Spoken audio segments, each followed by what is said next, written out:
A reading from the book of Genesis. Israel loved Joseph more than all his other sons, for he was the son of his old age, and he had a coat with long sleeves made for him. But his brothers, seeing how his father loved him more than all his other sons, came to hate him so much that they could not say a civil word to him.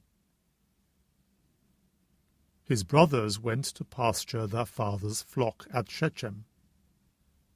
Then Israel said to Joseph, "Are not your brothers with the flock at Shechem? Come, I am going to send you to them." So Joseph went after his brothers, and found them at Dothan. They saw him in the distance, and before he reached them they made a plot among themselves to put him to death. "Here comes the man of dreams," they said to one another. "Come on, let us kill him and throw him into some well. We can say that a wild beast devoured him. Then we shall see what becomes of his dreams." But Reuben heard, and he saved him from their violence. "We must not take his life," he said. "Shed no blood," said Reuben to them. "Throw him into this well in the wilderness, but do not lay violent hands on him," intending to save him from them and to restore him to his father. So, when Joseph reached his brothers, they pulled off his coat, the coat with the long sleeves that he was wearing, and catching hold of him they threw him into the well, an empty well with no water in it. They then sat down to eat.